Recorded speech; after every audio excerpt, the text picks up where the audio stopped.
안녕하세요. 나무아카데미입니다. 저희는 내신 및 모의고사 대비 다양한 국어학습 자료를 제공하고 있는 문제은행 사이트입니다. 오늘은 2025년 6월에 시행한 고1 국어 화법과 작문 지문을 한 개 같이 공부해 보도록 하겠습니다.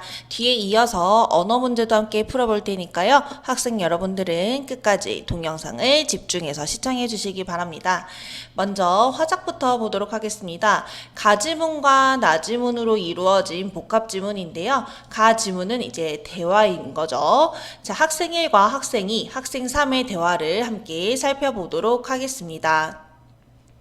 자, 학생 1은요, 지난 시간에 논의했던 내용을 이제 꺼내면서 오늘 무엇에 대해서 이야기할지 참여자들의 의견을 묻고 있습니다. 구체적으로 어떤 식품에 대해 알아보는 것이 좋을까라고 하면서 대화 주제를 꺼내고 있죠. 그랬더니 학생 2는 제로 칼로리 식품에 대해 식품에 대해 글을 써보면 어떨까 해 라고 이야기를 합니다. 자, 그런데 이 제로 칼로리 식품에 대한 개념, 정의도 이야기를 해주고 있죠. 설탕 대신 인공 감미료라는 것을 넣어서 열량을 낮춘 것을 제로 칼로리 식품이라고 한다네요. 자, 학생 3은 우리 주변에 제로 칼로리 식품이 많다 보니까 친구들이 관심을 가질만 하면서도 실생활에도 유용할 것 같아 라고 하면서 지금 학생 2의 의견에 뭔가 동의하는 듯한 반응을 보이고 있네요. 동의하고 찬성하는 듯한 발언을 보이고 있어요. 자, 그러면 이제 그 다음에 대화의 어떤 글의 주제를 무엇에 대해서 쓸 건지 정했다면 이제 두 번째로는요. 이 글에 어떠한 내용을 넣으면 좋을지 내용 구성 단계의 대화로 들어가게 됩니다. 학생 1이 또 이야기를 하죠. 어떤 내용으로 구성하면 좋을까라고 이야기했더니 학생 2는 제로 칼로리 식품이라고 해서 모두 열량이 0칼로리가 아니라는 것을 알려주면 좋겠대요. 그 내용에 요 정보를 포함했으면 좋겠다고 이야기를 합니다. 자, 그리고 학생 3도 추가적으로 이야기를 하네요. 설탕 대신 인공 감미료를 넣은 식품이 열량이 낮은 이유도 함께 알려주면 유용할 것 같아 라고 이야기를 하죠. 그 다음에 이렇게 너무 정보 제공만 하면 학생들이 인공 감미료가 뭔지 모르니까 이것도 추가를 해주자 라고 이야기를 하고요. 자, 그 다음은 제로 칼로리 식품은 설탕이 안 들어있어서 마음 놓고 먹어도 문제가 되지 않는 식품이라고 생각하는 거. 우리 일반적으로 가지고 있는 오해인 거죠. 이 오해를 바로잡는 내용도 넣어주자라고 이야기를 해주고 있어요. 자, 그리고 학생 3은 자신의 동생도 그렇더라 라고 하면서 자기 주변의 사례를 이야기하면서 호응해주고 있네요. 자, 그러면서 이제 제로 칼로리 식품을 소비하면서 고려할 점을 이야기합시다. 그 다음에 그 앞에는 뭐 단막 중독에 대한 내용도 포함하자고 언급을 하고 있네요. 자, 그러면 이 대화들을 바탕으로 학생 1이 초고 이제 처음으로 쓴 글이 바로 나의 제시가 됩니다. 자, 그러면 당연히 여러분 이 나 지문에서는요. 내용일치 문제도 출제될 수가 있고요. 우리 지금 학생 여러분들이 내신 대비하려고 지금 이 자료를 이용하시는 거잖아요. 내용일치 문제가 출제될 수도 있고요. 대화를 바탕으로 어떤 내용이 글에 담겼고 담기지 않았는지 묻는 문제가 출제될 수 있어요. 그리고 또 하나 화작 같은 경우에는 글의 서술 방식을 묻는 문제도 출제될 수가 있겠습니다. 또한 학교 선생님들이 지문 내용 일부를 조금 변경해서 출제하실 수도 있는데요. 어떠한 방식으로 고쳐 쓰기를 하면 좋을지에 대해서 문제가 출제될 수도 있으니 학생 여러분들은 이 점 염두에 두시고 나 지문을 꼼꼼하게 공부해 주시기 바랍니다. 그러면 저희는 문제풀이로 넘어가 보도록 할게요. 저희 8번 문제 함께 풀어보도록 하겠습니다. 아까 나지문에서 출제될 수 있는 유형 몇 가지를 짚어드렸어요. 그 중에 서술 방식에 대한 문제입니다. 나에 대한 설명으로 적절하지 않은 것은 학생 여러분들은 영상을 잠시 멈추시고 8번 문제를 풀어주시기 바랍니다.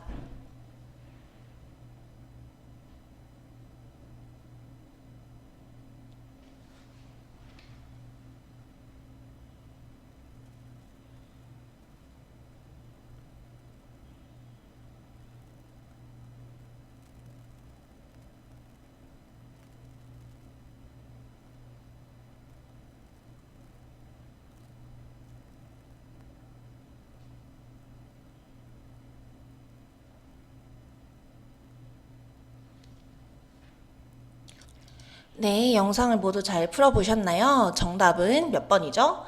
네, 4번이 되겠습니다. 너무 쉽죠, 여러분? 네.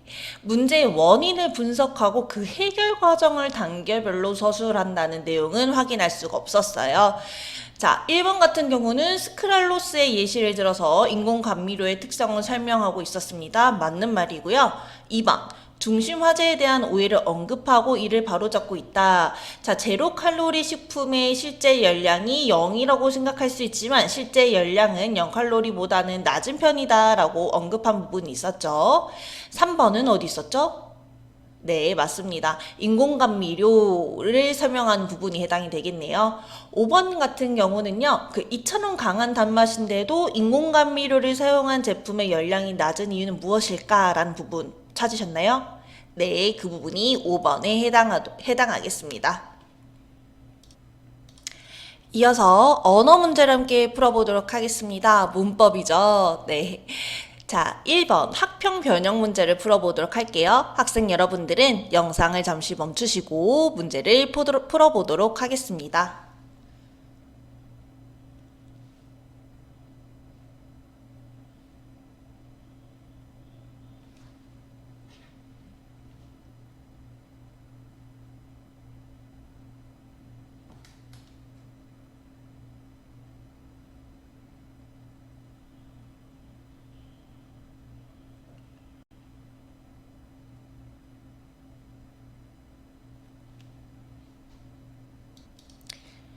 네, 문제를 다 풀어보셨나요? 적절하지 않은 것은 몇 번이죠? 바로 5번이 되겠습니다. 왜 틀렸을까요, 여러분? 바로 이 부분 때문이에요. 부사형 어미가 틀렸습니다. 부사형 어미가 아니라요, 여러분, 인용절에 사용되는 것은요, 조사예요, 조사. 조사고를 이용해서 다른 사람의 말을 인용하는 인용절이 미음에는 있습니다. 고도 있고요. 직접 인용할 때는 그 라고도 있죠. 그쵸? 그럼 나머지 정답 옳은 선지를 살펴보도록 하겠습니다. 기억에는 명사형어미 기가 붙어 아는 문장에서 목적어의 기능을 하는 안긴 문장이 있다. 자, 기억에 안긴 문장은 어디죠? 학교에 빨리 가기가 바로 안긴 문장이 되겠습니다.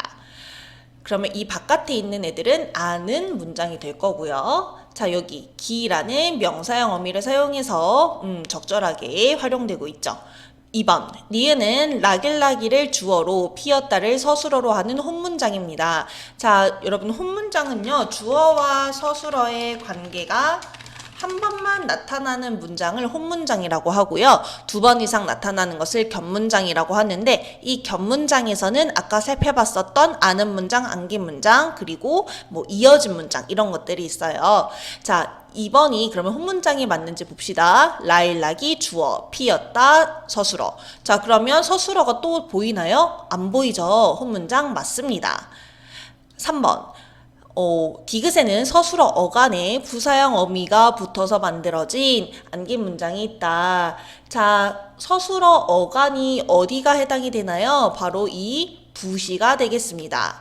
여러분, 어간은요, 서술어에서 활용할 때 변하지 않는 부분을 어간이라고 해요. 자, 그런데 이 어간 부시에 부사형 어미 개가 붙어서 지금 활용되고 있죠. 4번 리을에는 어미가 붙어서 만들어진 안긴 문장과 별도의 문법적 표지가 없는 안긴 문장이 모두 나타나고 있다. 자, 4번은요. 뭐뭐하는 이라는 관형절도 보이고요. 그 다음에 서술절 인기가 많다도 보이네요. 특히 이 서술절 같은 경우는 아까 봤었던 뭐 기나 개처럼 이런 표시가 전혀 안 나요. 그렇기 때문에 이런 문법적 표지가 없다라는 표현을 사용하는 것입니다. 자, 그렇기 때문에 안긴 문장이 모두 나타나 있다. 4번도 맞는 말이네요. 자, 1번, 2번, 3번, 4번 다 이해가 되셨는지 모르겠습니다. 선생님 5번이 너무 치사해요 라는 친구들이 있을 수도 있겠는데요. 내신형 문제에서는 충분히 출제될 수 있는 부분입니다. 꼼꼼하게 확인해 주시기 바랍니다. 자, 더 많은 학습 자료는 저희 나무 아카데미를 확인해 주시기 바랍니다. 오늘도 영상 시청해 주셔서 감사합니다. 안녕하세요. 나무 아카데미입니다. 저희는 내신 및 모의고사 대비 다양한 국어학습 자료를 제공하고 있는 문제은행 사이트입니다. 오늘은 2025년에 시행한 6월 학력평가 고1 첫 번째 독서 지문인 자유주의와 공화주의를 함께 공부해 보도록 하겠습니다. 두 개의 지문으로 이루어진 복합 지문인데요. 이 각각 지문의 내용을 이해하는 것은 물론 두 지문을 이제 연결해서 고난도 문제까지 풀 수 있어야 하겠습니다. 가지문부터 보도록 하겠습니다. 시민이란 법에 보장된 일정한 권리와 의무를 지닌 자유롭고 평등한 사람으로서 정치에 참여할 수 있는 권한과 자격을 지닌 사회의 구성원이래요. 시민에 대해서 정의를 해주고 있네요. 그러면서 이 글에서는 자유주의와 공화주의에 대해서 이야기를 한다고 제시를 하고 있습니다. 첫 번째, 자유주의는요, 무엇보다 개인의 자유와 권리를 중시하는 사상으로 자연권 사상을 바탕으로 발전했다고 하는데요. 이 자연권이란요, 인간이 태어나면서부터 가지는 선천적인 권리라는 거예요. 세상에 응애하고 태어나자마자 이 자연권을 가지게 된다는 겁니다. 자유주의에서는 이러한 자연권이 시대나 장소에 상관없이 모든 인간에게 보편적으로 내재해 있으며 모두가 가지고 있으며 개인의 자유와 권리를 보장하는 근거라고 보았다고 합니다. 자유주의는 국가보다 개인을 우선한다는 개인주의를 바탕으로 한대요. 자, 그러면 여러분 이 자연주의가 무엇을 바탕으로 하고 있는지를 묻는 문제도 출제될 수 있겠죠. 내용일치 문제 선지로요. 자, 그럼 자유주의는 일단 자연권 사상을 바탕으로 하고 있고 또는 개인주의를 바탕으로 하고 있다고 합니다.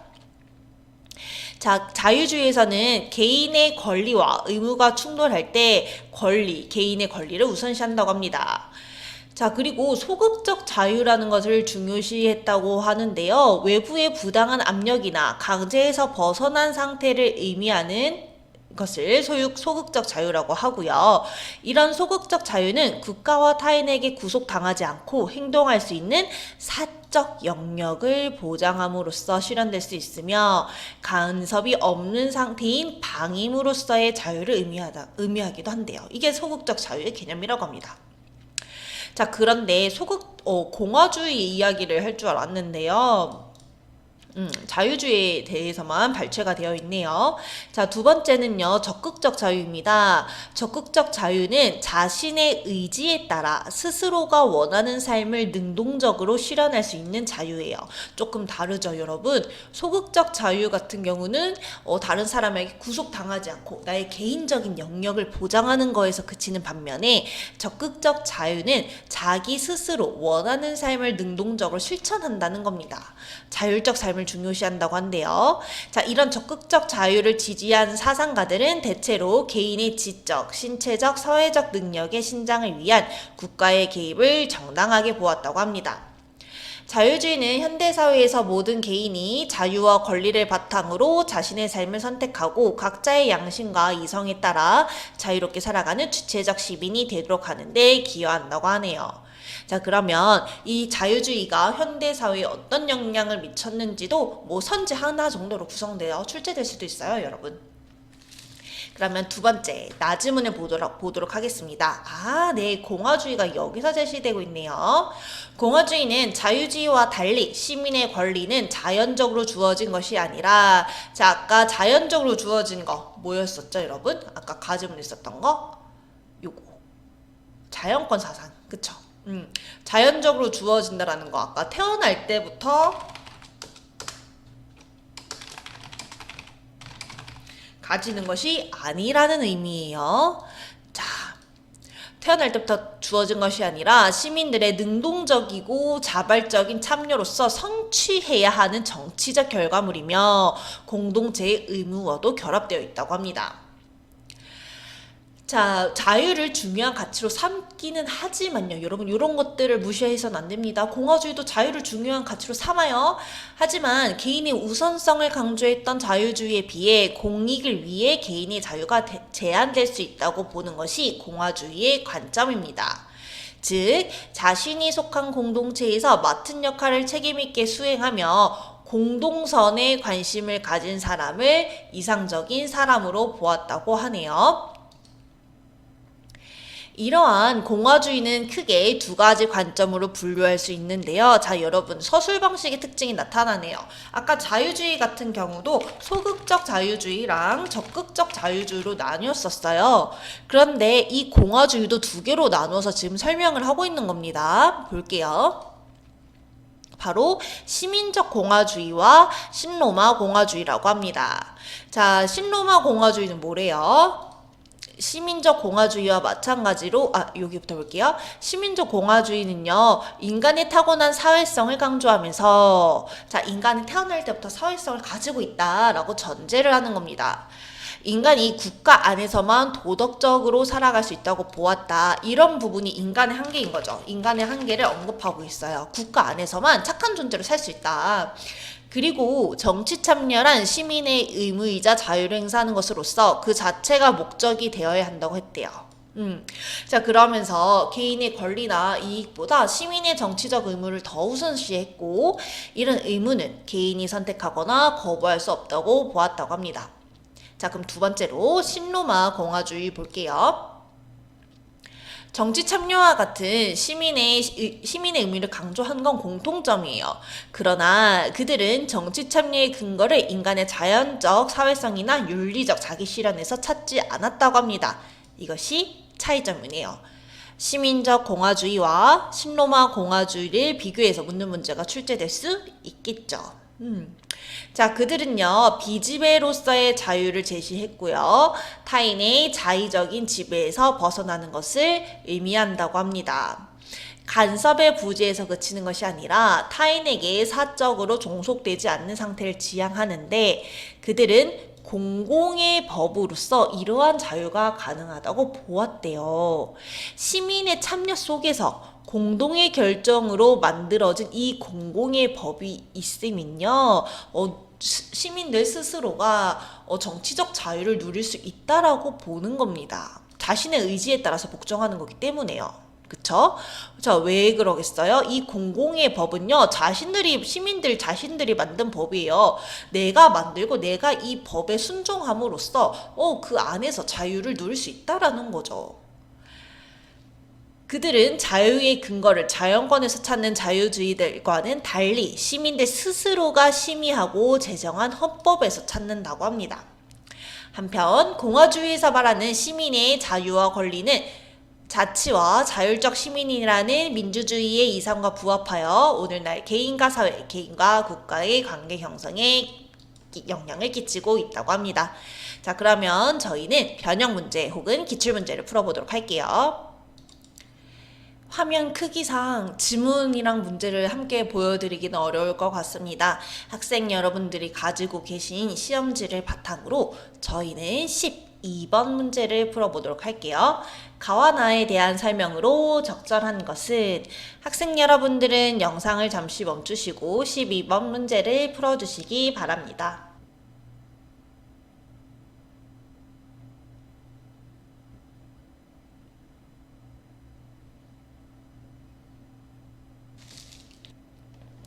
문제를 잘 풀어보셨나요? 정답은 몇 번이죠? 네, 바로 2번입니다. 자유는 국가와 타인에게 구속당하지 않고 행동할 수 있는 사적 영역을 보장함으로써 실현될 수 있다. 자, 여러분, 가에서 아까 시민이 누려야 할 권리인 자유는 국가와 타인에게 구속당하지 않고 행동할 수 있는 사적 영역, 개인적인 영역을 보장함으로써 실현될 수 있다고 했었던 거 기억나시나요? 네, 그래서 2번이 정답이 되겠습니다. 자, 1번. 개인을 중시하는 자유주의에서는 개인의 권리와 의무가 충돌할 때 의무를 우선시한다. 자, 의무보다 무엇을 중요시한다고 했었죠, 여러분? 바로 권리를 중요시한다 했었습니다.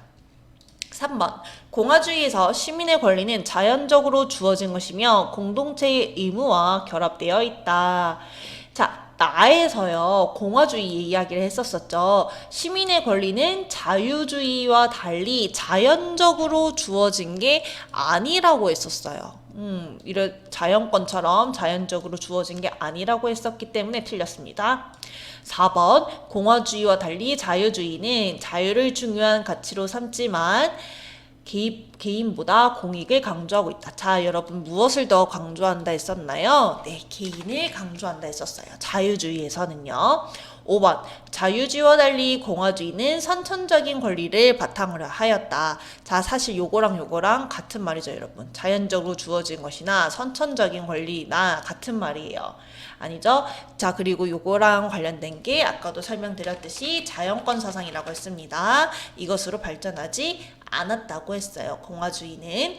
자, 이번 지문은 여기서 마무리하도록 하겠습니다. 더 많은 학습 자료는 저희 나무 아카데미를 확인해 주시기 바랍니다. 감사합니다. 안녕하세요. 나무 아카데미입니다. 저희는 내신 및 모의고사 대비 다양한 국어학습 자료를 제공하고 있는 문제은행 사이트입니다. 오늘은 6월에 시행한 고1 독서 두 번째 지문인 미성년자의 계약 취소권을 함께 살펴보도록 하겠습니다. 이 지문은 여러분들이 읽으면 또 일상생활에서 도움이 될 수도 있는 지문이 되겠습니다. 함께 살펴보도록 할게요. 17세의 고등학생이 부모의 동의 없이 60만 원의 다이어트 식품을 할부로 구매하여, 간도 크네요, 그쵸?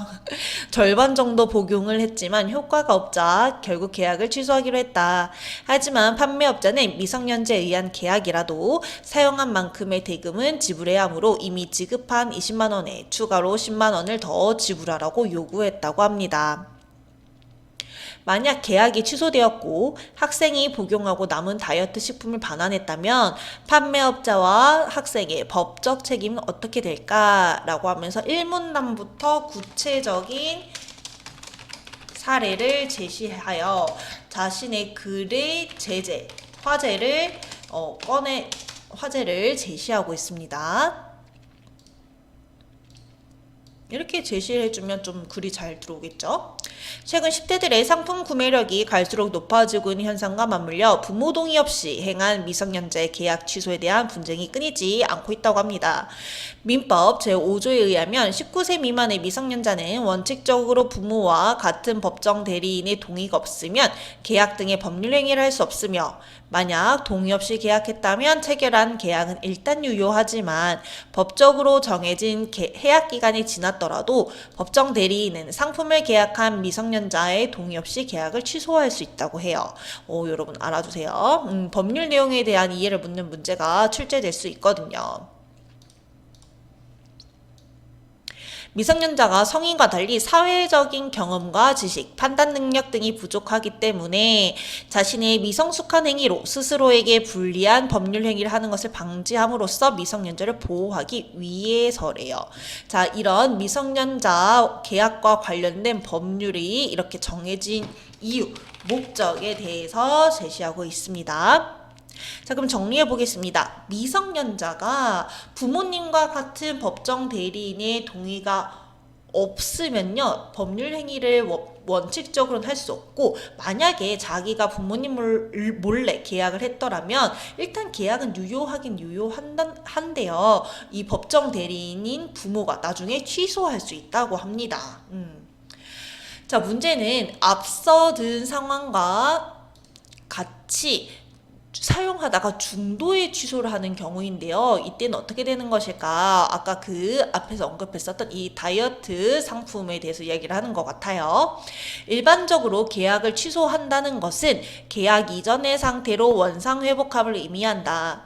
즉, 처음부터 계약을 맺지 않았던 것이 되기 때문에 판매업자는 이미 받은 대금을 반환하고 돌려주고 상품 구매자는 그 상품을 반환해야 한대요. 자, 그러면 계약 취소라는 것은 계약 이전에 원상 복귀, 상품 돌려줄 거 돌려주고 돈 돌려줄 거 돌려주는 거라고 합니다.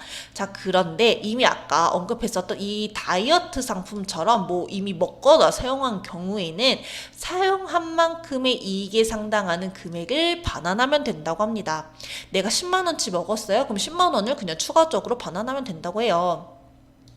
그런데 민법 제141조는 미성년자가 법정 대리인의 동의 없이 구매한 상품의 계약을 취소하는 경우 대금의 반환 의무 범위는 이미 받은 이익이 현존하는 한도에서만 책임이 있는 것을 명시하고 있다고 합니다. 자, 구체적으로 설명하자면 생활 필수품에 해당하는 상품을 구매 계약한 경우에는 실질적으로 미성년자가 그것을 소비함으로써 현존 이익이 발생했으므로 사용한 만큼의 대금을 반환할 의무가 있대요.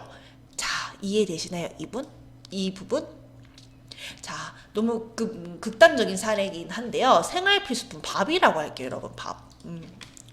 필수품이죠. 만약에 미성년자가 밥에 대해서 계약을 했어요. 자, 그런데 미성년자가 이 쌀을 소비함으로써 뭔가 이익이 발생했잖아요. 그쵸? 배도 채우고 끼니도 해결하고 발생했으므로 내가 밥을 먹은 만큼, 쌀을 사용한 만큼의 대금을 반환할 의무가 있다고 합니다.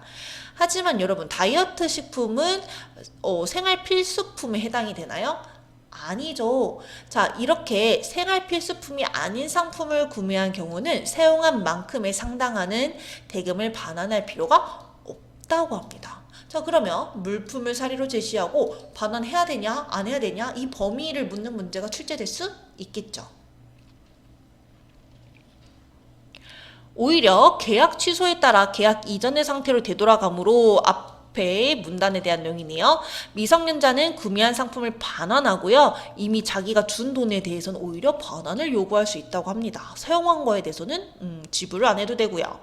그런데 미성년자라는 이유로 임의로 계약을 취소하게 되면 판매업자가 손해를 입을 수도 있잖아요. 그쵸? 이를 보호하기 위한 제도도 마련되어 있다고 하는데 미성년자가 판매업자를 속여 자신이 미성년자가 아니라고 믿게 했거나 법정 대리인이 동의한 것처럼 부모님이 동의한 것처럼 속였을 때는 취소권을 행사할 수 없는, 여기서 말하는 취소권이란 바로 요걸 말하는 거겠죠. 계약 취소를 말하는 겁니다. 취소권 행사에 배제를 사용할 수 있대요.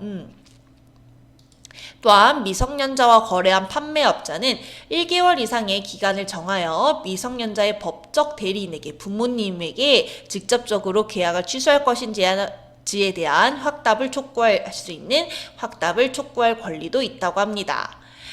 만약 그 기간 내에 미성년자의 법적 대리인이 확답을 발송하지 아니하면 그 행위를 추인한 것으로 본다고 합니다. 자, 다음으로 판매업자는 미성년자의 법적 대리인의 추인이 있기 전까지 먼저 계약을 철회할 수 있는 철회권도 있다고 하네요. 총 3가지 제도가 소개되고 있네요. 다만 판매업자가 계약 당시에 상품 구매자의 신분이 미성년자임을 알았다면요, 철회권을 행사할 수 없다고 합니다. 자, 그러면 철회권을 행사할 수 있는 조건은 미성년자가 자기가 미성년자임을 밝히지 않을 경우에, 속였을 경우에만 이 철회권을 행사할 수 있다라는 의미가 되겠죠. 한편 민법 제5조에서는 미성년자가 법정 대리인의 동의 없이 단독으로 할 수 있는 계약도 명시하고 있는데, 예를 들어 철도나 버스와 같은 대중교통, 김밥과 과자 같은 간단한 식음료의 구입 등 일상적인 거래는 이런 것들은요, 법정 대리인의 동의 없이 자유롭게 행할 수 있다고 합니다. 그러면 저희는 문제를 풀어보도록 할게요. 13번 문제를 함께 풀어보도록 하겠습니다. 학생 여러분들은 영상을 잠시 멈추시고 13번 문제를 스스로 풀어보시기 바랍니다.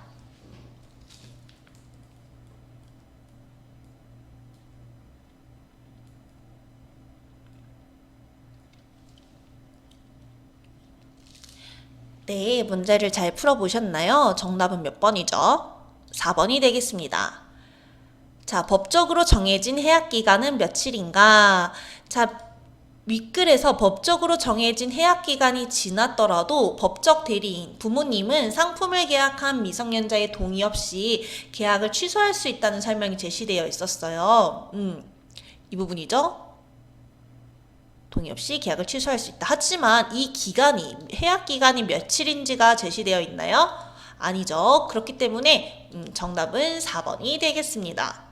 그럼 나머지도 함께 살펴보도록 할게요. 1번, 미성년자가 법적 대리인의 동의 없이 단독으로 할 수 있는 계약.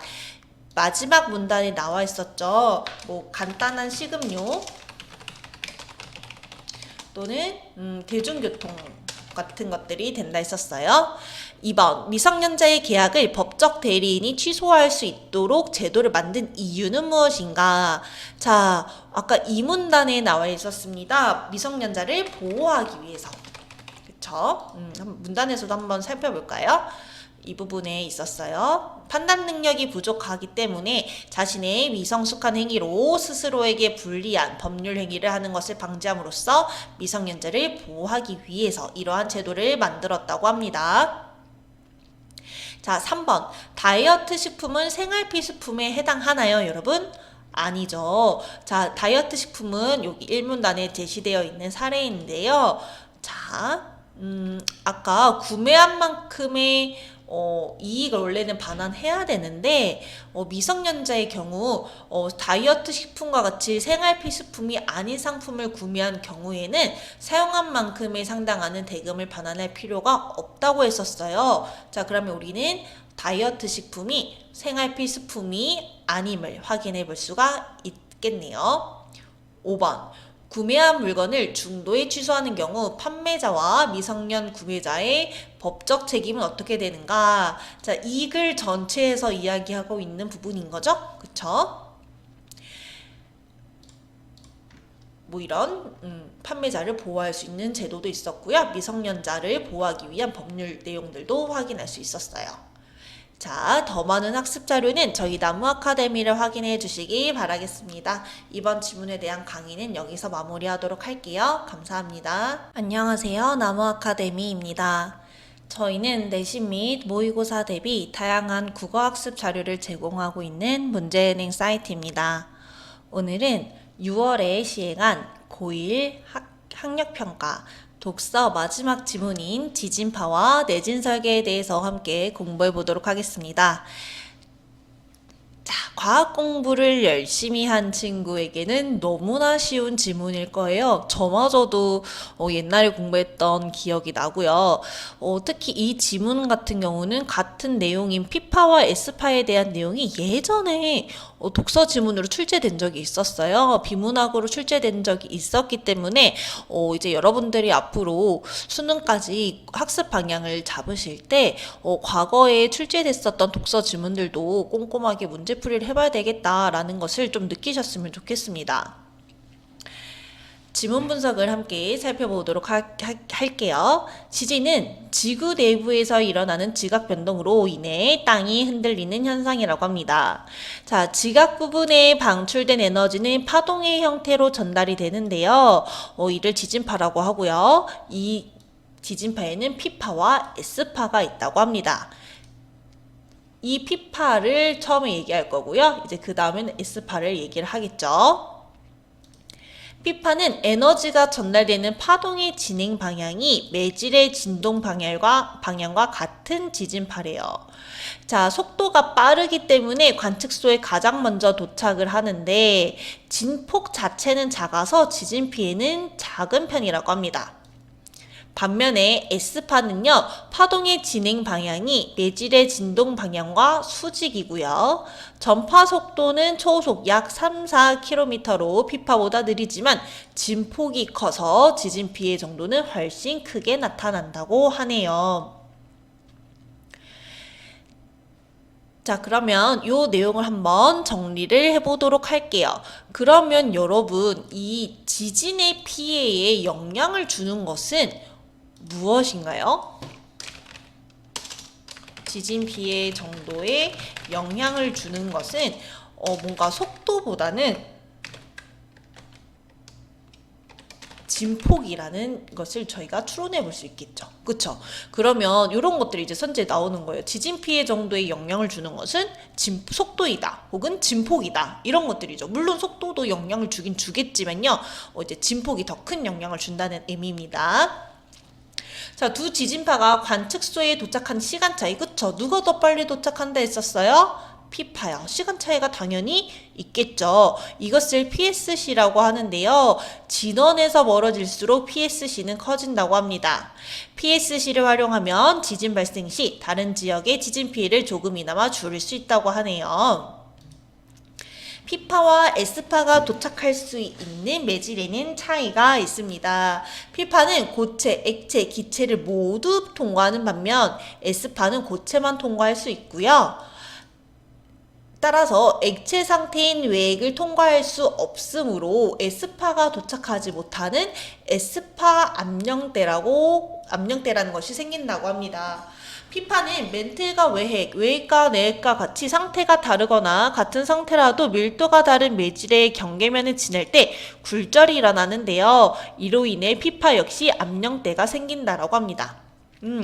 자, S파는요, 도착하지 못하는 S파 압력대라는 것이 생기고, P파는 뭔가 지나다닐 때 굴절이 발생하면서 P파 압력대가 생긴다고 하네요.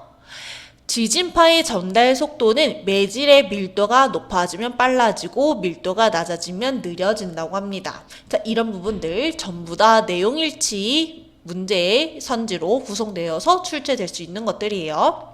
자, 여기까지는요, 이제 지진파에 대해서 이야기를 했어요. 지진파와 특히 구체적으로 P파와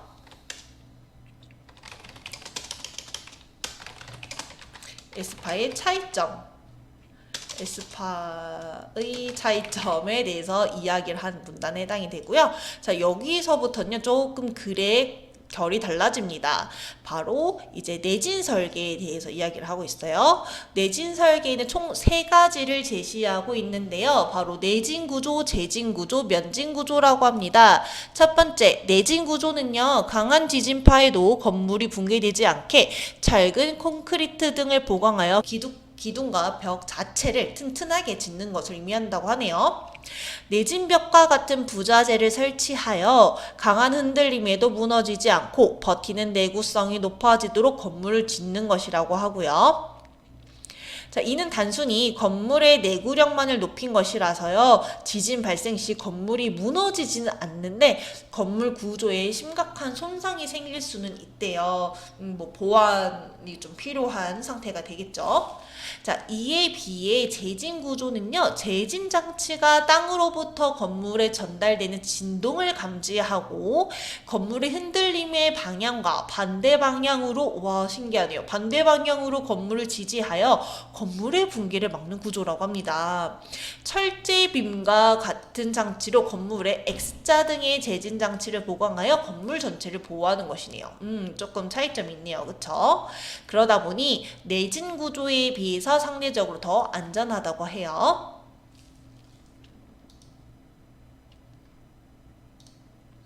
앞서 앞에 말했던 두 구조는 내진 구조와 재진 구조를 말하는 거죠.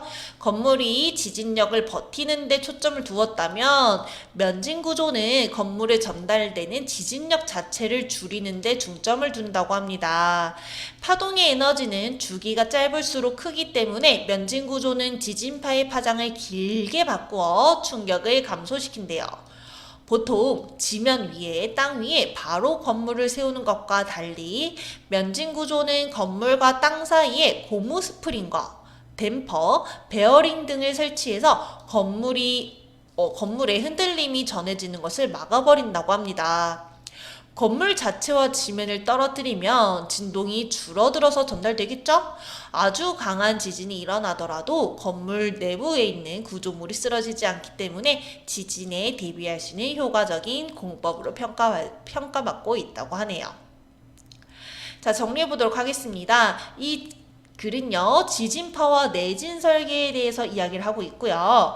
1문단에서는 지진과 지진파의 개념, 2문단에서는 P파와 S파의 특성과 이 PSC를 어떻게 활용하는지, 그 다음에 3문단에서는 지진파가 통과할 수 있는 매질의 차이, 4문단에서는 내진 설계, 아까 일본이 내진 설계 잘 돼 있었다 이런 설명을 드렸었죠. 내진 설계의 개념과 유형, 그 다음에 내진 구조에 무엇이 있는지 에 대해서 이야기를 하고 있고, 그 다음 문단은 재진 구조, 마지막 문단은 면진 구조에 대해서 이야기를 하고 있는 글이 되겠습니다. 저희는 문제 중에 7번 문제를 함께 풀어보도록 할게요. 윗글에 대한 이해로 적절하지 않은 것은 내진 설계에 대한 문제네요. 학생 여러분들은 영상을 잠시 멈추시고 7번 문제를 풀어보시기 바라겠습니다.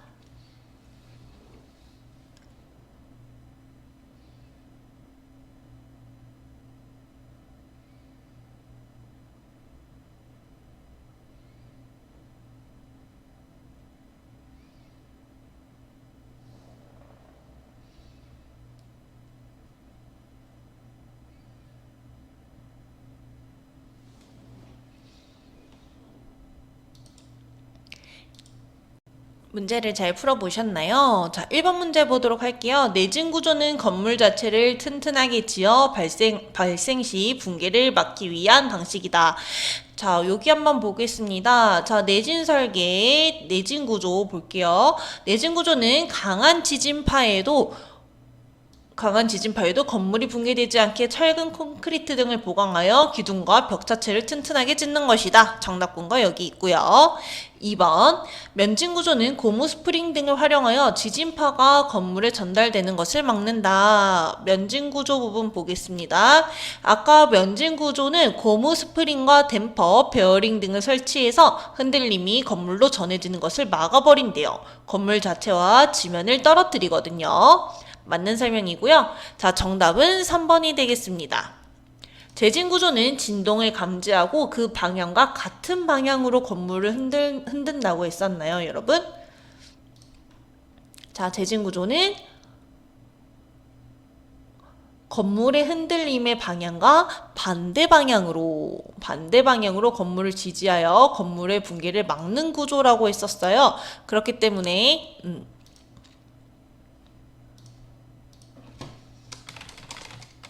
반대 방향이기 때문에 3번이 틀린 설명이 되겠습니다. 4번 면진 구조는 건물과 지면 사이를 분리하여 우리 아까 읽었었던 방법이었죠. 강한 지진에서도 내부 구조물을 보호할 수 있다고 했었어요.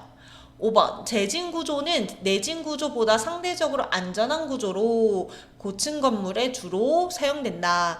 자, 아까 내진 구조가 먼저 나오고 그 다음에 재진 구조가 나왔었는데 이 내진 구조보다 재진 구조가 더 안전하다라고 했었어요. 왜냐하면 얘는 건물 자체만 내구성을 높이는 거라서 나중에 지진이 일어나고 나면은 건물 구조에 심각한 손상이 생긴다고 얘기가 나왔었죠. 근데 이 반면에 재진 구조는요. 내진 구조에 비해 더 상대적으로 안전해서 고층 건물에서 많이 사용한다고 했었습니다. 건물의 X자 등의 재진 장치를 보강해서 건물 전체를 보호하기 때문이죠. 자, 해당 지문에 대한 강의는 여기서 마무리하도록 하겠습니다. 더 많은 학습 자료는 저희 나무 아카데미를 확인해 주시기 바랍니다. 감사합니다. 나무 아카데미입니다. 저희는 수능 및 모의고사 내신 대비 다양한 국어학습 자료를 제공하는 회사입니다. 오늘은 6월에 시행한 고1 학평 홍계월전을 함께 살펴보도록 할게요. 홍계월전은 너무나 유명한 작품인데요. 여러분, 무엇 때문에 유명하냐면요. 바로 이 남장 모티프를 활용한 작품이자 그다음에 여성 주인공이라는 점에서 대표적인 작품으로 손꼽힙니다. 명나라 시절 홍시랑과 부인 양씨 사이에서 태어난 계월은 자 바로 우리 주인공입니다, 여러분. 자, 그런데 이 주인공은 여성이라고 아까 설명을 드렸어요. 여성 주인공. 이 여성 주인공 계월은요, 남장을 한 채 길러집니다. 이후 장사랑의 난으로 부모와 헤어졌고요. 여공에게 구출된 뒤 이름을 평국이라 고치고 여공의 아들 보국과 함께 수학하여 과거에 장원급제를 하게 됩니다.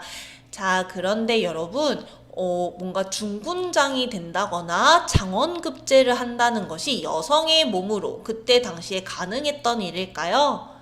아니죠. 이런 성별의 한계, 당시 사회적 분위기, 여성은 집에만 있어야 된다, 이런 사회적 한계를 깨부수고 나온 것입니다. 이 계월이요. 하지만 100% 이 한계를 부셨다고 보기에는 이 남장이라는 것에 의존했다는 점에서는 조금 아쉬움을 가지고 있는 거죠. 자, 마저 보도록 하겠습니다. 평국이 여자임이 나중에 밝혀지지만 천자는 그녀를 벌하지 않고 너무 뛰어나니까요. 그쵸? 보국과의 결혼을 중매하게 됩니다. 자, 그러던 와중에 나라의 위기가 발생합니다. 오왕과 초왕이 반역해서 황성을 침범하려고 하는 상황이에요. 자, 우승상인 정령태가 말합니다. 좌승상 평국을 보내 막아야 합니다. 라고 합니다. 자, 평국은 우리 주인공 계월이었죠. 이 우승상 정령태 씨는 아주 뭔가 깨어있는 분이에요. 능력이 있으니까 계월을 보내서 막아야 된다라고 이야기를 해요. 자, 그런데 천자는 말을 하죠. 예전에는 세상에 나와 있어서 불렀지만 지금은 규중에 머물러 있는 여자인지라 차마 불러낼 수 없다. 어찌 전쟁터로 보내리오? 라고 이야기를 해요. 계월의 능력이 아주 출중함에도 불구하고 계월이 여자라는 이유 하나만으로 계월을 전쟁터로 보내는 것을 망설이고 있는 거죠. 자, 천자가 가지고 있는 여성에 대한 가치관과 앞서 설명했었던 우승상 정령태가 가지고 있는 여성에 대한 가치관을 비교하는 문제가 내용일치 문제의 선지로 구성되어서 출제될 수 있겠습니다. 평국이 지금 규중에 있으나 이름이 조야에 있고 또한 장록을 거두지 않았으니 어찌 규중에 있다 하여 꺼리겠습니까? 자, 계월은 꺼리지 않고 전쟁터에 나갈 것이다 라고 이야기를 하는 거예요. 자, 결국 천자는 마지못해 평국을 불러냅니다. 이때 평국은 규중이 솔로 지내면서 날마다 시녀들과 함께 장기와 바둑으로 세월을 보내고 있었어요. 자, 이렇게 장원급제도 할 정도의 뛰어난 인재인데 여성이라는 이유만으로 장기와 바둑으로 세월을 보낸다니 너무 안타깝죠, 여러분? 네. 자, 천자가 부른다는 명령을 하자 평국은 여자 옷을 벗고 조복을 갈아입은 후에 자, 남성의 복장을 한 거예요. 자, 남장을 하고 남성의 입장에서만 사회활동이 가능함을 보여주는 대목인 거죠. 새로운 여성상이라고 보기에는 어려운 홍계월전의 한계가 여기서 드러나네요. 그쵸? 자, 경은 나와라. 나라와 조정을 편안하게 지키도록 하라. 라고 하면서 천자는 계월에게 명령을 내립니다. 자, 신첩의 죄. 자, 여기서 말하는 죄는요, 바로 남장을 했던 것을 말하는 겁니다. 여자인 신분을 속이고 남자의 몸으로 뭔가 사회생활을 했던 것을 숨긴 것을 용서하시고 이처럼 저를 사랑하고 불러주시니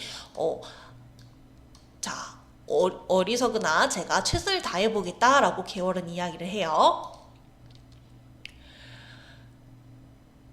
왜 보국은 왜 화를 났냐면요. 자, 자기의 아내인 계월이가 지아비인 자신한테 명령을 내린 것에 대해서 지금 뭔가 불만스러운 거예요. 그러면서 계월이 또 저를 중군으로 부리려 하니 이런 일이 어디 있겠습니까? 라고 이야기를 해요.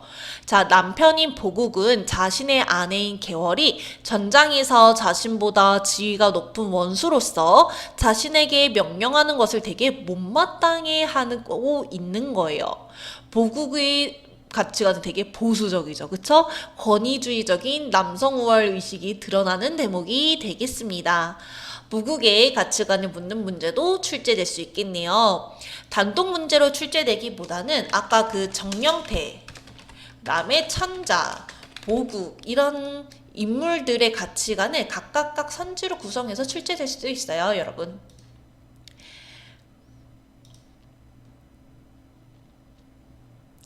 자, 여공은요, 보국한테 야, 너 빨리 좀 불만소리 하지 말고 빨리 가 라고 해서 가니까 계월 아내가 말하죠. 만일 명령을 거역하는 자가 있으면 군법을 시행할 것이다 라고 엄격하게 말을 합니다. 자, 여성이고 아내이지만 전장에서는 뭔가 위엄과 권위를 보여주고 있다. 그쵸, 여러분? 완전 걸크러시네요. 보국이 두려워하며 중군 처소로 돌아와 명령 내기를 기다렸다. 홍원수가 장수들에게 각각의 임무를 정하고 추구월 갑자일에 행군했다. 11월 초일 이래 남관에 당도하여 3일 동안 군사를 머물게 하고 즉시 떠나 5일에 천족산을 지나 영경로에 다다랐다. 적병이 평원 광야에 진을 쳤는데 굳세기가 철통 같았다. 자, 일정을 쭉 제시하고 있고요. 적진을 가리키면서 개월은 외칩니다. 자, 나는 명나라 중군대장 보국이다. 대원수의 명을 받아 너희 머리를 베려고 하니 너희는 바삐 나와 칼을 받으라 라고 하면서 보국의 싸움 장면도 제시됩니다. 보국이 매우 다급하여 피하고자 했으나 한순간에 적들이 함성을 지르며 보국을 천여 겹 에워쌌다. 자, 보국이 싸우다가 지금 위기에 처했어요. 자, 하늘을 우러러 탄식하는데요. 이때 원수, 우리 주인공 개월이죠. 원수가 장대에서 북을 치다가 자기 남편의 위급함을 보고 자, 적진을 해치고 들어가 구덕지에 머리를 베어들고 자, 우리 부정적인 인물은 세모 표시를 해볼게요. 구덕지, 저기죠. 구덕지에 머리를 베어들고, 아유, 죄송해요. 자, 세모입니다. 머리를 베어들고 보국을 구해낸 후 몸을 날려 적진속을 헤집고 다녔다. 동해번쩍 하더니 어느새 서쪽에 있는 적장을 뱉고 남쪽으로 가는 듯 하더니 어느새 북쪽에 있는 장수를 베고 자, 좌충우돌 하여 적장 50명과 군사 1000여 명을 한 칼로 쓸어버리고 본진으로 돌아왔어요. 싸움을 진짜 잘하네요. 그쵸? 영웅적인 활약이 드러나는 부분이 됩니다. 보국이 원수 보기를 부끄러워하니 원수가 오히려 보국을 꾸짖으면서 조롱했어요. 저러고도 평일에 남자라 칭하리요. 나를 업신여기더니 이제도 그러할까? 너 이제도 나 업신여길 수 있겠어? 라고 하면서 비꼬는 거죠. 원수가 장대에 앉아 아까 자기가 베었던 구덕지의 머리를 함에 넣어 황성으로 보냈다고 합니다. 기출문제 풀어보도록 하겠습니다. 7번 문제 함께 풀어보도록 하겠습니다. 이 작품이 지니는 문학사적 의의로 가장 적절한 것은 여러분 여기 여성을 빼고 풀어보겠습니다. 문제를 보완할게요. 학생 여러분들은 영상을 잠시 멈추시고 문제를 풀어보시기 바랍니다.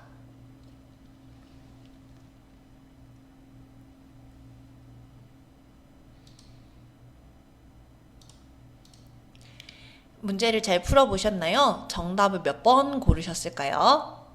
정답은 4번이 되겠습니다. 자, 우리 여성 주인공 홍계월에게 우월성을 부여하면서 기존 영웅소설이 벗어나지 못한 한계를 과감히 탈피하고 있었죠. 자, 기존의 영웅소설에서 우리 주인공, 남자 주인공 같은 경우는 아주 뛰어난 능력을 가지고 똑똑해요. 그 다음에 조력자도 있었고요. 위기도 맞이하게 됩니다.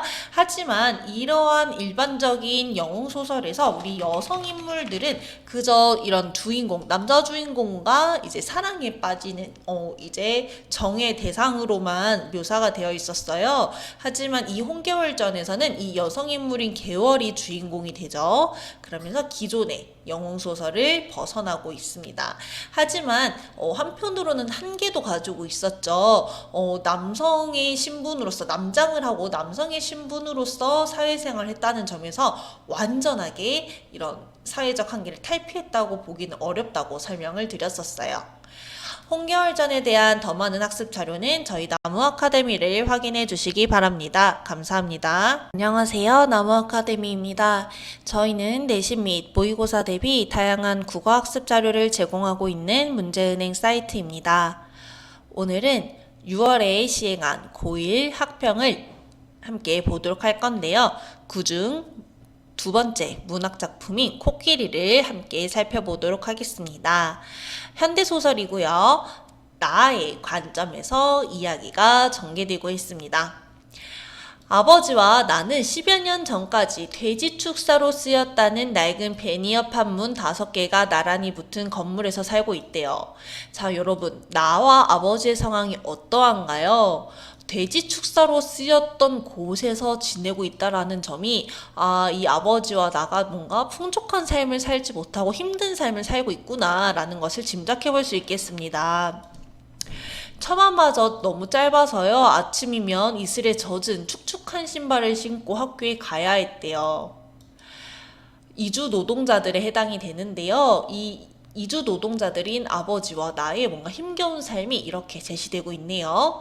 그리고 학교에 간다는 거 보니까 우리 서술자 나는요 어린아이인 것 같아요.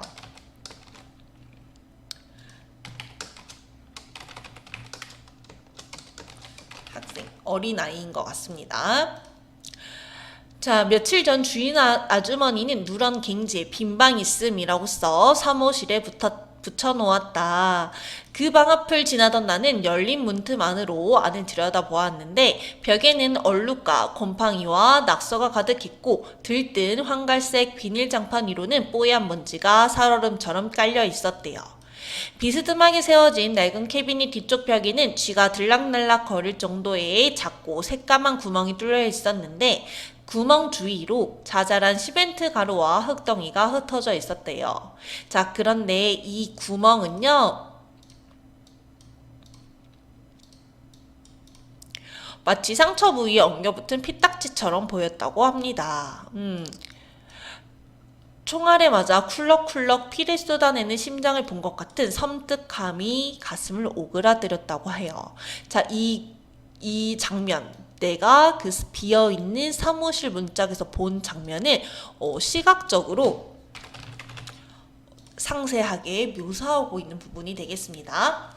그 방에 살던, 이 사무실에 살던 파키스탄 청년 알리는요, 도둑질을 하고 마을을 떠났다고 합니다. 강풍이 불던 날 밤 어둠과 소란을 틈타 한 방을 쓰던 비제 아저씨의 돈을 알리가 훔쳐서 달아났다고 해요. 이 비제 아저씨는 송금 비용을 아끼려고 벽에 구멍을 파서 돈을 숨겨놓았다고 합니다. 자, 이 구멍이 아까 이 부분에 해당되는 거죠. 그쵸? 내가 엉겨붙은 피딱지 같았다고 했던 것들. 그날 밤 알리가 돈을 꺼낼 때 나던 조심스런 부스럭거림을 아저씨는 왜 듣지 못했을까? 하긴 이틀 연속 철야 근무에 특근까지 했으니 그럴만도 하다. 자, 비제 아저씨도 되게 고단한 삶을 사는 인물이었네요.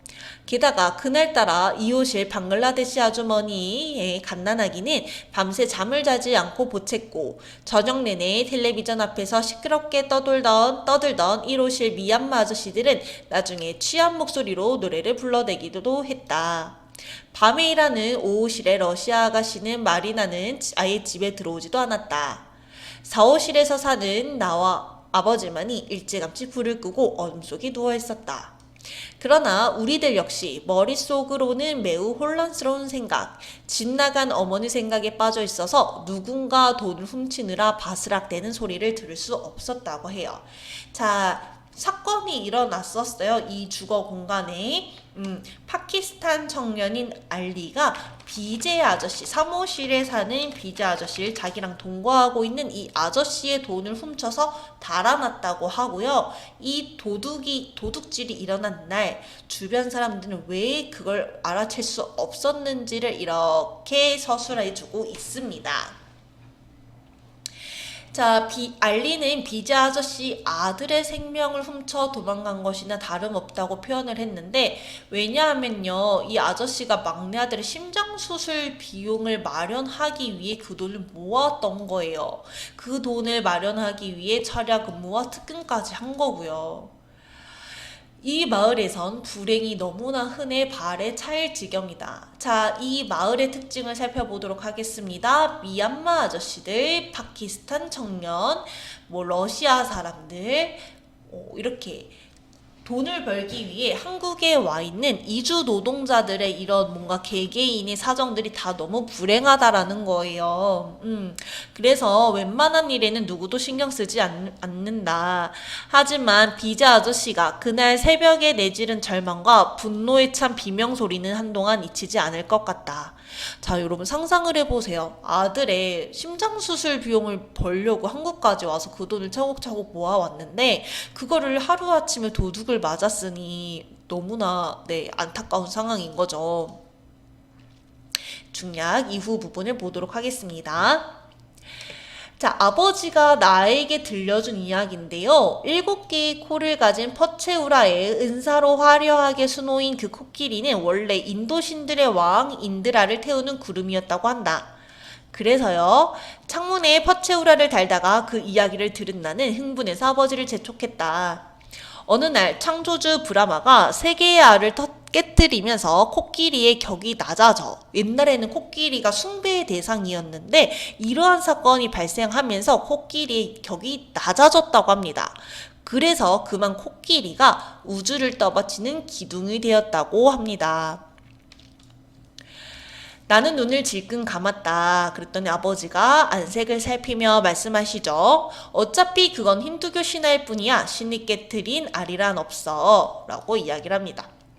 그리고 나는 생각하죠. 문득 아버지가 코끼리처럼 여겨졌다고요. 자, 그러면 왜 내가 아버지를 코끼리처럼 여기고 있는지를 묻는 문제가 출제될 수 있는데요. 너무나 중요합니다. 그 이유가 여기 있죠. 자, 아버지는요, 히말라야에서 태어났는데요. 히말라야는 정말 높은 산이죠. 그 높은 산에서 태어난 아버지가 지금은 한국의 이런 후미진, 낡은 공장지대에서 힘겹게 살아가고 있다는 점에서 격이 낮아진 코끼리와 비슷하다고 보는 것입니다. 아버지와 코끼리 유사점을 잘 정리해 두시기 바랍니다. 이 글의 제목이기도 하고요. 주제이기도 하니까요. 어디선가 노래소리가 들려온다. 가늘게 떨리는 목소리. 그 목소리의 주인은 이웃일 토야 엄마다. 자, 이러면서 노래를 불렀어요. 지난 봄에 단속반을 피해 뒷산으로 도망치다가 발목을 삐어 결국 잡히고만 토야 아빠는 스리랑카로 추방된 뒤 돌아오지 못하고 있다. 혼자 남은 토야 엄마는 집에서 기계 부품에 나사를 꿰어버리는 푼돈으로 연명하는 눈치다. 되게 경제적으로 힘든 상황에 처해 있네요. 이러면서 다시 돌아오기를 바라고 있고요. 나는 이 그녀의 노래를 들으면서 어머니 생각도 났어요. 이런 미역국 냄새, 레몬 로션 냄새, 살 냄새 이런 것들은 어머니의 냄새였는데 이 어머니는 도망갔다고 아까 제시가 되어 있었죠. 집을 나갔다고 제시가 되어 있는데 방 안에선 어머니 냄새도 나지 않는데요. 자, 그리고 아버지는요, 고향인 히말라야 사진이 실린 달력을 매년 똑같이 사오고요. 그 사진을 보면서 기뻐한다고 합니다. 하지만 나의 입장에서는 그 히말라야 사진이 그닥 반갑진 않아요. 그저 금으로 씌운 어금니처럼 보일 뿐이래요. 햇빛에 녹아내리기 직전에 노란 바닐라 아이스크림이거나 뭔가 불편한 거죠. 그쵸? 자, 그리고 오늘은 소영이 오빠가 친구들을 데리고 쉬는 시간마다 우리 교실로 내려왔어요. 나는 화장실에 숨어 있다가 수업이 시작된 뒤에나 교실에 들어갈 수 있었는데요. 이 소영이 오빠라는 존재가 나를 괴롭히나 봐요. 왜 괴롭히겠어요, 여러분? 뭔가 가난하거나 혹은 외적으로 다른 생김새 때문에 뭐 괴롭히는 거겠죠. 그쵸?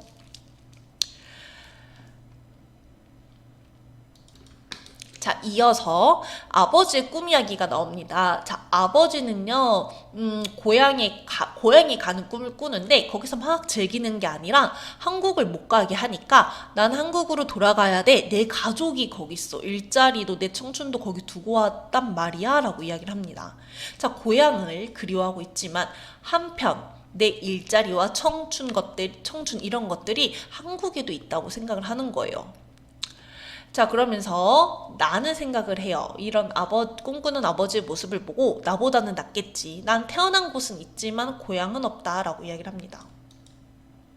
한국에 네팔 대사관이 없어. 아버지는 혼인신고를 못했다. 그래서 내겐 호적도 없고 국적도 없다. 학교에서도 청강생일 뿐이래요. 자, 이주 노동자의 자녀가 느끼는 뭔가 소외감과 정서적 고립, 뭔가 법적으로 뭔가 완전하지 못한 존재에서 오는 뭔가 불안감, 혼란스러움 이런 것들이 드러나는 안타까운 작품이네요. 저희 그러면 문제를 풀어보도록 할게요. 10번 문제를 풀어보도록 하겠습니다. 학생 여러분들은 영상을 잠시 멈추시고 문제를 스스로 풀어보시기 바랍니다.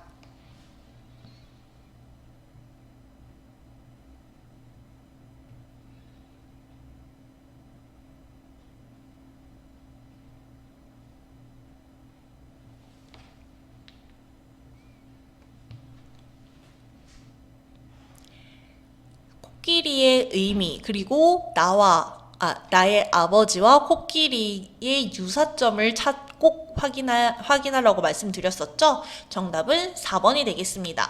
묵묵히 사회의 하층부를 지탱하지만 제대로 인정받지 못하는 이주 노동자들의 처지를 상정한다 했었어요. 자, 코끼리는 원래는 되게 격이 높은 동물이었는데 세 개의 알을 깨뜨리게 되면서 격이 낮아져서 우주를 떠받치는 기둥이 된다라고 했었어요. 이런 것들이 이런 코끼리의 처지에서 아버지를 떠올리게 되는 거죠. 뭔가 아버지는 히말라야에서 태어났지만, 정말 높은 히말라야에서 태어났지만 한국에 와서 뭔가 제대로 된 대우나 인정을 받지 못하고 뭔가 가난하고 힘든 삶을 산다는 점에서 코끼리와 유사하다고 생각을 했었습니다. 코끼리에 대한 강의는 여기서 마무리하도록 하겠습니다. 더 많은 학습 자료는 저희 나무 아카데미를 확인해 주시기 바랍니다. 감사합니다. 안녕하세요. 나무 아카데미입니다. 저희는 내신 및 모의고사 대비 다양한 국어학습 자료를 제공하고 있는 문제은행 사이트입니다. 오늘은 6월에 시행한 고1 문학, 청춘 과부가, 그 다음에 사설시조, 당신이 나무를 더 사랑하는 까닭, 이 세 개로 이루어진 복합지문을 함께 살펴보도록 하겠습니다. 우선 이 작품은 여러분 규방가사에 해당이 됩니다. 규방가사라고 들어보셨나요? 여성이 이제 창작한 작품인데요.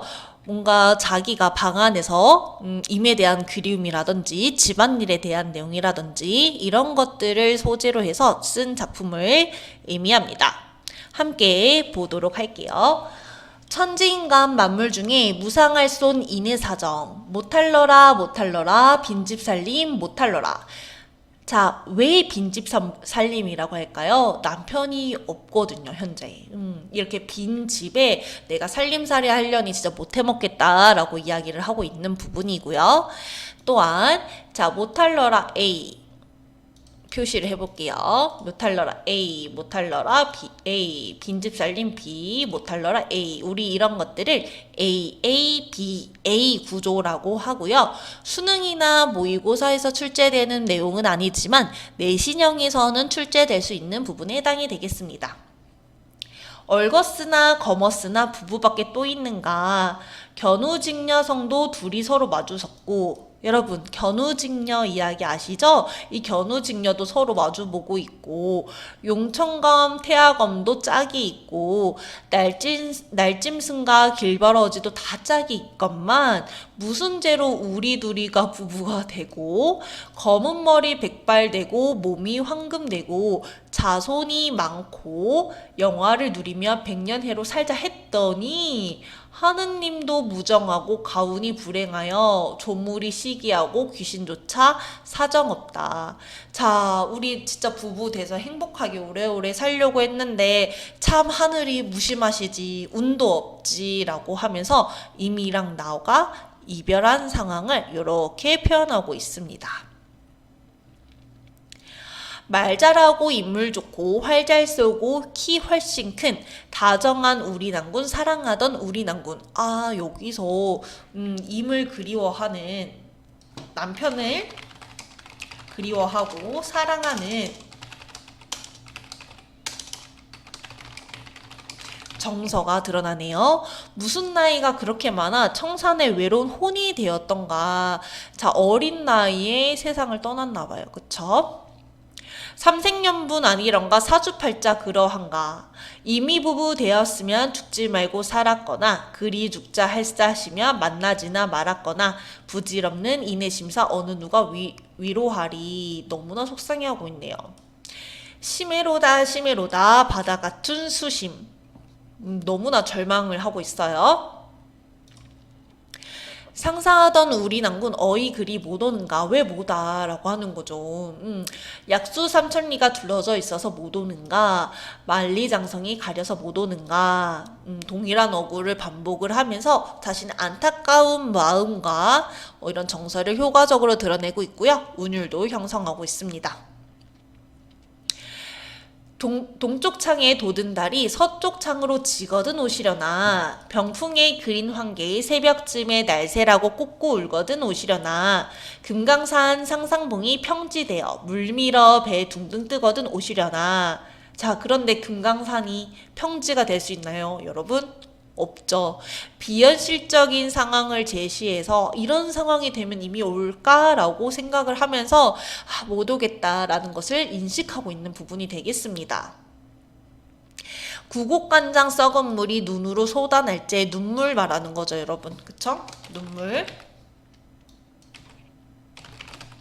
9년지수도 되었구나. 한강지수 되었구나. 자, 내가 흘린 눈물이 큰 홍수가 되었구나 라고 하면서 과장된 상황을 통해서 자신의 슬픔을 드러내고 있어요.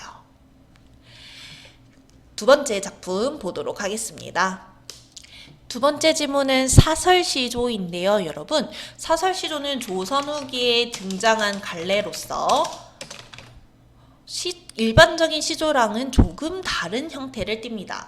시조는 초장, 중장, 종장으로 이루어져 있는데 이 사설 시조는 중장의 길이가 길어요. 그리고 뭔가 음성 상징어도 많이 사용하는 경향이 있고요.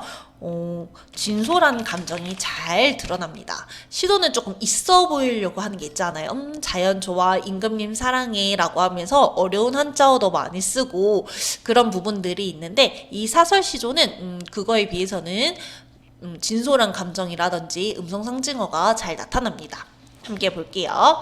갈까보다 말까보다 뭔가 화자가 망설이고 있나 봐요. 임을 따라 아니 갈 수 없네. 나 갈 수밖에 없잖아 라고 하는 겁니다. 반드시 따라가겠다는 의지를 드러내고 있는 거예요.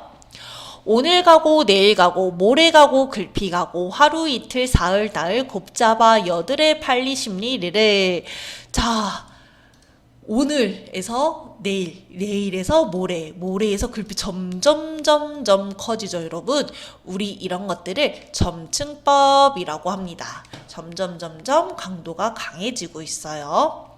이 팔심리는요, 화자가 감내해야 할 고난의 정도라고 보시면 되겠습니다. 다 못 갈지라도 임을 따라서 아니 갈 수 없네. 못 가더라도 가야지 라고 하는 겁니다. 천가지 만가지 창과칼 도끼까지 닥친다 해도 어떤 뭔가 힘든 상황이 온다 해도 나는 임을 따라 아니 갈 수 없네. 가야 되겠네 라고 이야기를 하는 겁니다.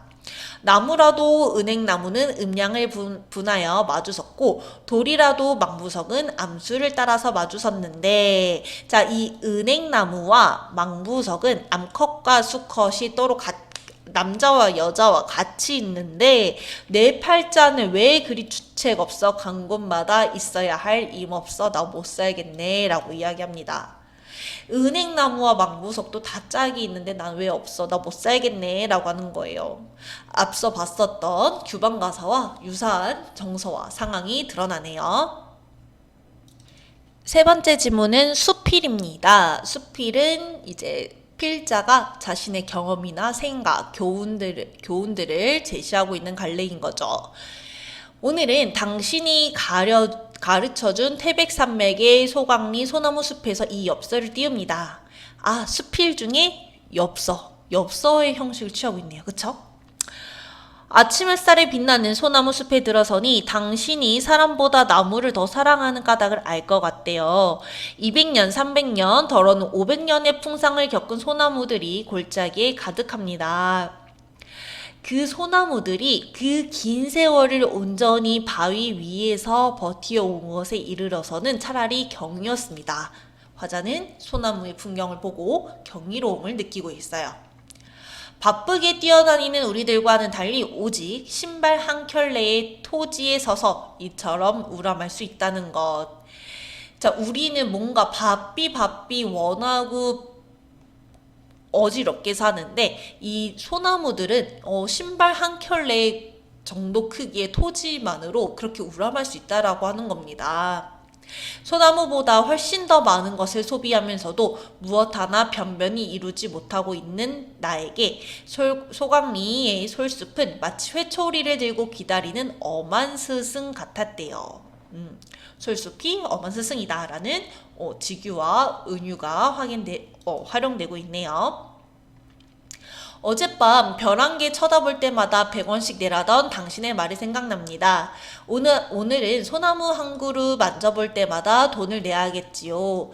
사실 서울에서는 그보다 비싼 값을 치르며 살아가고 있다는 생각이 듭니다. 언젠가 경복궁 보건봉사의 현장에 가본 적이 있습니다. 일제가 파괴하고 변형시킨 조선 정궁의 기본 궁제를 되찾는 일이 당연하다고 생각했는데 오늘 이 솔숲에 와보니까 그런 생각을 반성하게 됐대요. 경복궁 복원에 엄청난 나무들이 희생되기 때문이죠. 소나무가 없어져 가고 있는 지금에 와서도 기어이 그것을 복원한다고 하는 것이 자신의 입장에선 무리한 고집이 아닌가라고 생각을 합니다. 수많은 소나무들이 베어져 눕혀진 광경이라니 감히 상상할 수가 없습니다. 그것은 이를테면 고난에 찬 몇백만 년의 세월, 이건 소나무가 가진 세월인 거죠? 잘라내는 것이나 마찬가지입니다. 자, 화자의 태도가 어떻죠, 여러분? 비판적이에요. 나는 문득 당신이 진정 사랑하는 것이 소나무가 아니라 소나무 같은 사람이라는 생각이 들었다고 하네요. 메마른 땅을 지키고 있는 수많은 사람들이란 생각이 들었습니다. 그리고 외딴 섬에 갇혀 목말라 하는 남산의 소나무들을 생각을 했고요. 남산의 소나무가 이제는 더 이상 살아남기를 포기하고 자손들이나 기르겠다는 체념으로 무수한 솔방울을 달고 있다는 당신의 이야기는 우리를 슬프게 합니다. 그리고 그 솔방울들이 싹을 키울 땅마저 황폐해버렸다는 사실, 우리 사회의 문제점인 거죠. 이런 것들이 더욱 암담하게 한대요.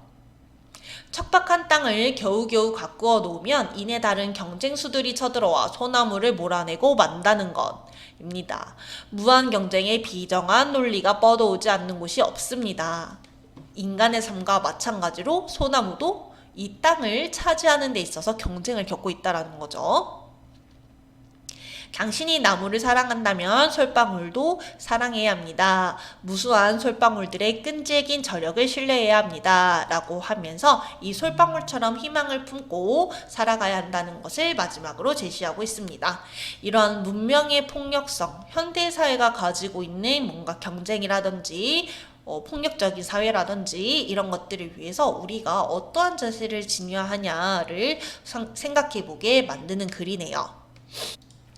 15번 문제 풀어보도록 하겠습니다. 가나다에 드러난 화자의 태도에 대한 이해로 적절하지 않은 것을 골라주시면 되겠습니다. 학생 여러분들은 영상을 잠시 멈추시고 문제를 풀어주시기 바랍니다.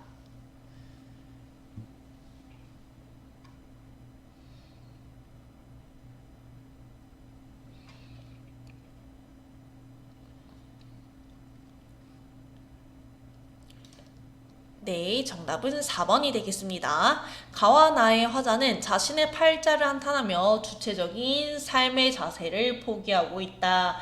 자, 여러분, 그런데 문학도 마찬가지로 비문학처럼 지문에 없는 것을 내가 마음대로 해석을 해서는 안 돼요. 주체적인 삶의 자세를 포기하는 부분이 나타나나요? 없어요, 여러분. 없어요. 이건 우리가 알 수 없어요. 알겠죠? 틀렸습니다. 외부적 요인, 아까 뭐 귀신 이야기도 하고 뭐 팔자 이야기도 하고 했던 부분 기억나시죠, 여러분? 뭐 팔자, 뭐 운명, 귀신 이런 이야기 했었죠. 다 외부적 요인이고요. 2번, 화자는 부정적인 상황이 닥쳐도 임을 따라가겠다. 뭐 아니 따라갈 수 없네. 계속 이야기를 하죠. 강한 의지를 드러내고 있었고요. 다의 화자는 소나무를 통해 현대사회의 문제점을 성찰하고 있었다. 그쵸? 그다음에 5번, 나와 나의 화자는 현실적 어려움 속에서도 끈기를 강조하는 지향점을 보여준다. 자, 아까 나 같은 경우에서는 어려움 속에서도 임을 따라가겠다. 하는 의지와 끈기를 보여주었고요. 다 같은 경우는 솔방울 이야기를 하면서 삶의 끈기를 강조한다고 해석을 해볼 수가 있겠죠. 가장 적절하지 않은 것이 4번이 되겠습니다. 복합 지문에 대한 강의는 여기서 마무리하도록 하겠습니다. 더 많은 학습 자료는 저희 나무 아카데미를 참고해 주시기 바랍니다. 감사합니다. 안녕하세요. 나무 아카데미입니다. 저희는 내신 및 모의고사 대비 다양한 국어 학습 자료를 제공하고 있는 문제은행 사이트입니다. 오늘은 6월 초에 시행한 고1 학평 문학 마지막 지문인 현대시 2개를 함께 살펴보도록 하겠습니다. 첫 번째, 상한 영혼을 위하여를 함께 보도록 할게요. 상한 갈 때라도 하늘 아래선 한 계절 넉넉히 흔들리거니. 자, 이 갈 때는요, 그래도 잘 흔들린다고 합니다. 뿌리만 깊으면야 밑둥이 잘 이어도 새수는 계속 돋습니다. 갈대가 가지고 있는 생명력을 구체적으로 형상화하고 있는 부분이네요. 충분히 흔들리자, 충분히 흔들리며 고통이게로 가자라고 하면서 화자는 이야기를 하고 있어요. 자, 우리 이런 갈대처럼 우리는 충분히 흔들릴 필요가 있다라고 이야기를 하는 겁니다. 그럼 이 흔들린다라는 태도는 바로 고통을 의연하게 받아들이는 자세로 해석을 해볼 수가 있겠죠, 여러분. 그리고 뭐뭐 하자라는 우리 종결 어미를 확인해 볼 수 있는데요. 우리 이런 것들을 청류형 어미라고 해요. 독자한테 뭔가 행동을 촉구하는 거죠. 독자의 공감을 형성함과 동시에 화자 자신의 의지를 드러내기도 합니다. 고통을 뭔가 두려워하거나 회피하기보다는 이것을 담담하게 이겨내려고 하고 의연한 태도를 보이고 있어요. 뿌리 없이 흔들리는 부평초 잎이라도 물고 이면 꽃은 피거니. 자, 이 부평초는 엄청 연약해 보이지만 그래도 꽃을 피워내는 생명력이 강한 존재예요. 자, 이 부평초는 물만 있으면 꽃을 피워낼 수 있는데 이 세상 어디에서나 개울은 흐르고요. 등불은 켜지듯 괜찮으니까 이겨낼 수 있으니까 가자 고통이여 살 맞대고 가자라고 이야기를 합니다. 자, 여기서도 뭐뭐 하자라는 청류형 어미를 통해서 자신이 고통을 피하지 않고 대면하고자 하는 의지를 드러내고 있네요. 외롭기로 작정하면 어딘들 못 가랴. 자, 외로워도 괜찮다라고 마음만 먹으면 어디든 갈 수 있음을 강조하는 거예요. 우리 이런 뭐뭐 하랴, 뭐뭐 하니 라는 종결 어미를 서리법이라고 합니다. 가기로 목숨 걸면 지는 해가 문제랴. 자, 목숨을 걸면 지금 해가 지는 게 문제겠냐라는 거예요. 문제가 안 된다는 거죠. 그쵸? 문제될 게 없다. 죽기를 각오했는데 뭐가 문제냐라고 하면서 화자 자신의 의지를 드러내고 있습니다. 고통과 서름의 땅. 자, 여러분 세모시어네요. 고통과 서름의 땅을 활활 지나서 뿌리 깊은 벌판. 뿌리는 생명력을 상징하죠. 자, 뿌리 깊은 벌판에 서자. 두 팔로 막아도 바람은 불듯 영원한 눈물은 없으리라. 자, 여러분 눈물 세모 이어서 비탄 세모 밤 세모 할게요. 자, 영원한 눈물은 없대요. 자, 그러면 이렇게 눈물, 슬픔이나 어려움은 오래가지 않는다라는 거죠. 영원한 건 없다. 괜찮다. 좀만 참아라. 라고 이야기를 하는 거예요.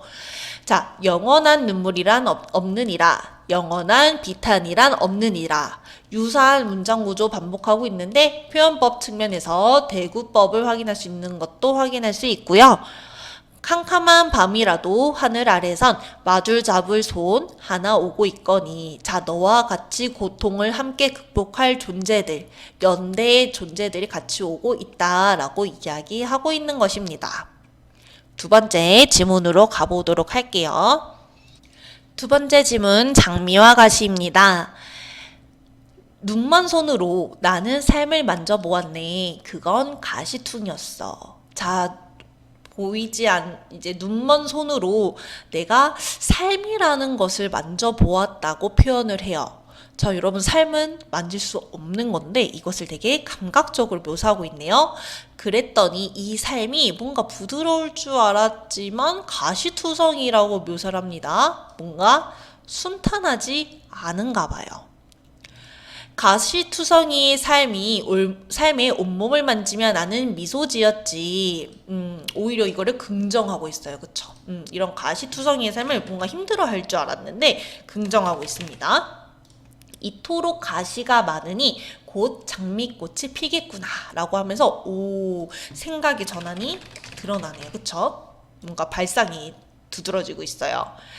장미꽃이 피어난다 해도 어찌 가시의 고통을 잊을 수 있을까? 자, 그래도 뭔가 고통은 잊을 수 없다라고 표현을 하고 있습니다. 해도 장미꽃이 피기만 한다면 어찌 가시의 고통을 버리지 못하리요. 자, 그러면 이 말의 의미는 뭐예요, 여러분? 앞에서는 장미꽃이 피어난다 해도 가시의 고통은 잊을 수 없다라고 하는데 또 한편으로는 그렇다 해도 피기만 한다면 장미꽃이 피기만 한다면 가시의 고통은 괜찮다라고 하는 거예요. 그쵸? 장미꽃이 피기만 한다면 가시의 고통도 감내할 수 있다, 참을 수 있다라는 겁니다. 장미꽃이 피기를 매우 간절하게 바라고 있네요. 아니나 다를까 이야기하고 있습니다. 눈먼 손으로 삶을 어루만지며 나는 가시투성이를 지나 장미꽃을 기다렸네. 화자가 기다리는 대상이 되겠어요. 그쵸? 그럼 이 화자가 너무나 간절하게 기다리고 있는 것은 이 가시투성이라는 아픈 거, 고통을 참고 만날 수 있는 희망 같은 것들이 되겠죠. 그의 몸에는 많은 가시가 돋아 있었지만 그러나 나는 한 송이의 장미꽃도 보지 못하였네. 자, 가시가 있는데 장미꽃을 보지 못했대요. 그러니 그대 이제 말해줘. 삶은 가시장미인가? 장미가시인가? 아니면 장미의 가시인가? 또는 장미와 가시인가를 이라고 하면서 청자를 설정해서 질문을 던지고 있습니다. 자, 너무나 철학적이죠. 그쵸? 그래서 장미와 가시를 통해서 뭔가 고통 속에서 희망을 품고 있는 인간의 삶이란 어떤 것인가 하는 화자 스스로의 고찰이 드러나는 작품이라고 볼 수 있겠습니다. 그러면 문제를 풀어보도록 할게요.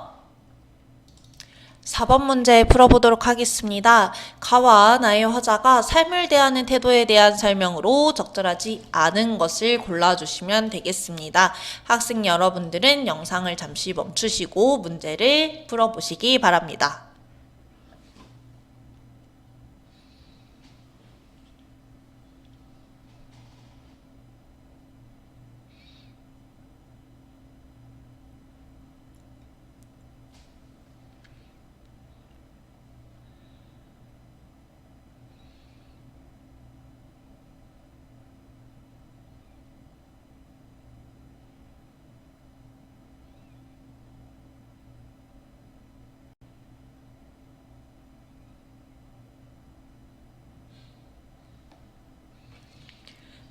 문제를 잘 풀어보셨나요? 정답은 3번이 되겠습니다.